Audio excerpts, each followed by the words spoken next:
Ada sebuah kisah yang pernah saya baca, ya, yang disebutkan oleh Al-Hafidh Ibn Rajab rahimahullah fi Dhail Tabaqat Al-Hanabilah. Ini kisah yang sangat indah. Kita tutup pengajian kita dengan kisah ini. Ketika beliau menyebutkan sirah atau sejarah salah seorang ulama Al-Qadi Abu Bakar Al-Ansari Al-Bazzaz, namanya Imam Al-Bazzaz rahimahullah. Dia mengatakan, sudah azan ya, kita selesaikan ini baru kita tutup majelis kita. Kuntu mujawiran fi Makkah harasahallah. Saya pernah tinggal beberapa waktu lamanya di kota Mekah. Suatu hari saya merasakan kelaparan, ya, lapar yang sangat besar atau yang sangat melilit perut saya.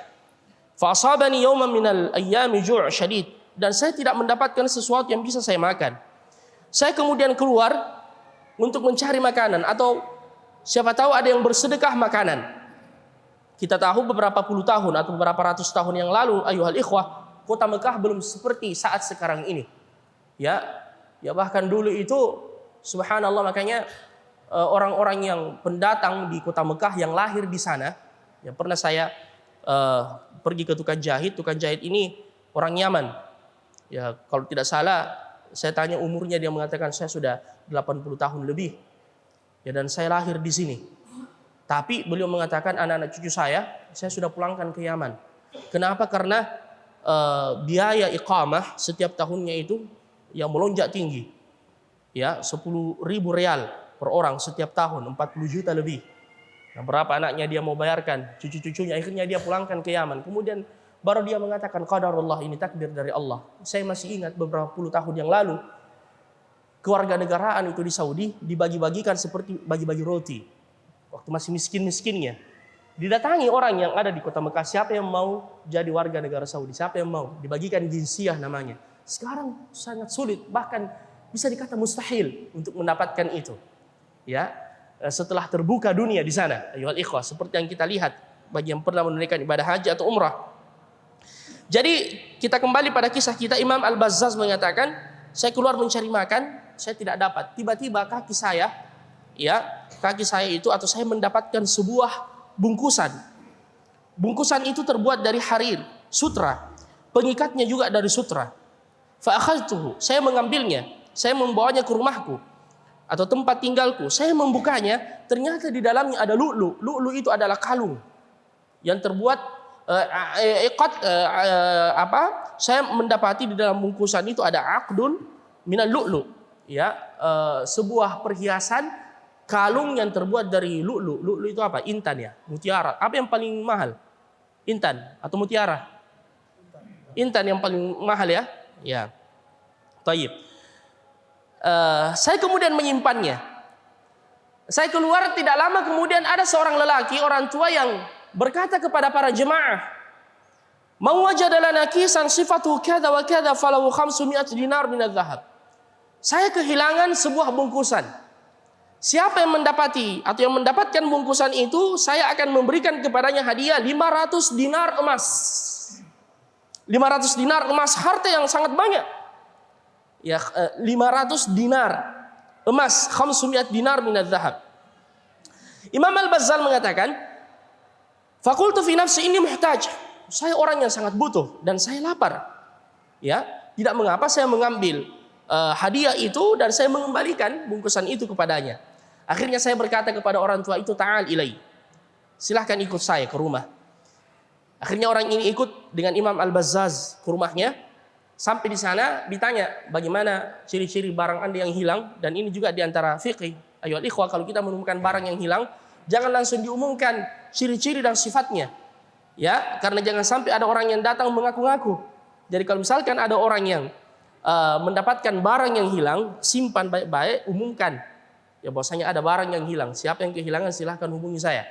Ya, pas dia datang dia bilang, saya kehilangan barang atau uang. Kita tanya, berapa uang tak?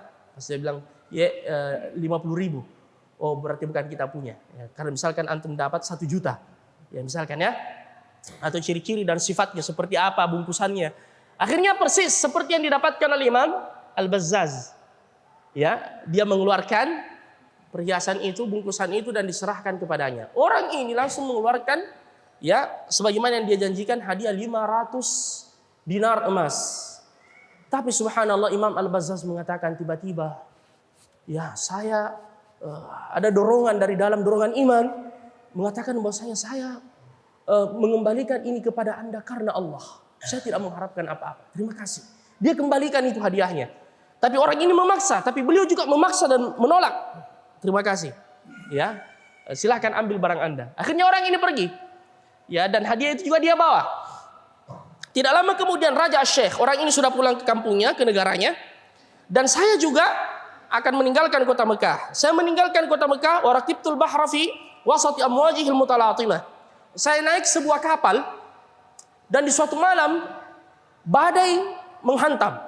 Ya, dan ombak yang sangat tinggi, angin yang sangat kencang menghantam kapal yang beliau naiki. Dan beliau mengatakan kapal kami karam. Halakatil amwal. Ya, semua barang-barang yang dibawa itu hanyut. Wa gharaqatin nas, wa gharaqan nas, orang-orang tenggelam. Tetapi Allah Subhanahu wa taala menyelamatkan saya dengan perantaraan ala qit'atin minal markab. Potongan dari kapal itu ada kayunya yang saya pegangi. Yang membawa saya yamnatan wa yasra. Ya, kiri kanan sesuai dengan arah ombak atau angin. Dan saya tidak tahu kemana saya ya dibawa oleh ombak. Akhirnya saya terlantar di sebuah pulau. Beliau terlantar di sebuah pulau. Beliau diselamatkan oleh Allah Subhanahu wa taala. Dan ternyata pulau itu penduduknya adalah ummiyun, orang-orang yang tidak tahu membaca dan tidak tahu menulis, tetapi mereka muslimun.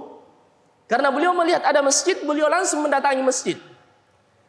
Pada saat berada di masjid, ayyuhal ikhwah, beliau mengaji, membaca Al-Qur'an. Orang-orang mendengarkannya. Sehingga mereka kemudian datang, "Kami mendengar Anda pandai membaca Al-Qur'an." Beliau seorang imam qadhi. Beliau berkata, "Iya, saya bisa membaca Al-Quran. Bisakah Anda ajarkan kepada kami dan anak-anak kami membaca Al-Quran?" Beliau berkata, "Baik, saya akan mengajarkan kalian." Akhirnya sebagai bentuk ucapan terima kasih kepada mereka. Dan beliau memang seorang da'i. Diajarlah mereka membaca Al-Quran. Masya Allah. Dan beliau mengatakan, "Ra'aitu khairan katsira." Saya melihat kebaikan yang banyak, keberadaan saya di situ. Bahkan beliau melihat mushaf yang robek-robek. Mereka bertanya, "Anda bisa menulis?" Dia mengatakan, "Ya, saya bisa menulis." "Bisa ditulis ulang itu dengan tulisan yang indah?" Akhirnya beliau mengatakan, "Ya, saya akan menuliskannya untuk kalian dan dinasakh, diperbanyak." Alhamdulillah. Beliau tinggal beberapa tahun lamanya di kampung tersebut. Dan beliau mengatakan, keberadaan saya, Masya Allah, mendatangkan kebaikan yang sangat banyak. Tibalah saatnya beliau minta izin kepada penduduk kampung. Bagaimanapun namanya, beliau mau kembali ke kampung halamannya. Tetapi mereka ini memaksa beliau untuk tetap tinggal. Tapi beliau mengatakan, "Saya harus pulang." Akhirnya beliau tidak bisa menghindar dengan sebuah tawaran untuk dinikahkan di kampung itu. Ya, makanya biasanya kalau ada dai yang kita kirim, ya supaya dai itu tidak pulang, biasanya pengurus daerah itu mengikat kakinya dengan menikahkan akhwat yang ada di sana. Betul atau tidak? Ya, pada awalnya beliau menolak, tetapi mereka memaksa. Ada seorang wanita salehah, seorang akhwat yang kaya raya, dia seorang yatimah, wanita seorang diri, sudah tidak ada kedua orang tuanya, wanita cantik, kaya raya. "Kami ingin menikahkannya dengan Anda, wanita salehah." Akhirnya beliau mengatakan, "Ya kalau begitu, ya beliau terpaksa menerima. Ya, saya menerimanya." Subhanallah, dinikahkanlah beliau dengan wanita itu. Fi lailatiz zafaf, di malam beliau dipertemukan dengan wanita itu, diantarlah oleh keluarganya yang masih tersisa. Subhanallah, beliau dipertemukan untuk pertama kalinya. Namun beliau tidak memandang wajah yang sudah menjadi istrinya itu.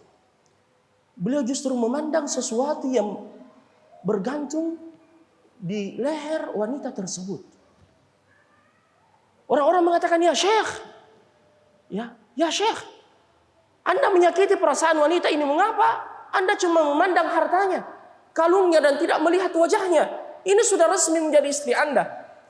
Beliau berkata, "Saya memiliki kisah dengan kalung ini kalau tidak salah." Mereka bertanya, "Ya, bagaimana kisahnya?" Akhirnya beliau berkata bahwasanya diceritakanlah kejadian itu. Ada seorang lelaki yang kehilangan bungkusan dan seterusnya. Akhirnya semua yang mendengarkan kisah itu takbir. Sampai terdengar di seberang pulau, Allahu Akbar, mereka takbir semua. Ternyata memang wanita ini adalah putri dari lelaki yang kehilangan bungkusan di kota Mekah itu. Ya, dan mereka menceritakan ketika dia pulang dari haji, Dia menceritakan, tidak henti-hentinya menceritakan kepada kami bahwasanya saya bertemu dengan seorang pemuda di kota Mekah yang sangat bagus akhlaknya. Sampai-sampai dia sering berdoa, Allahumma jma' baini wa bainahu hatta uzawwijahu ibnati. Ini doanya. Ya Allah, kumpulkan aku bersama dengan pemuda itu sampai aku nikahkan dia dengan putriku. Begitu doanya. Wa tufiya dzalika rajul, dan dia meninggal, lelaki itu. Namun subhanallah, Allah mengabulkan doanya walaupun dia telah meninggal. Ya, Imam Al-Bazzaz kemudian mengatakan, akhirnya beliau menikah. Setelah menikah, fabaqaitu ma'aha muddatan minaz zaman. Saya tinggal membina rumah tangga bersama wanita tersebut. Fakanat khaira imra'ah, dan saya mendapati dia adalah sebaik-baik wanita salihah. Wa ruziqtu minha biwaladain, saya diberikan Allah 2 anak.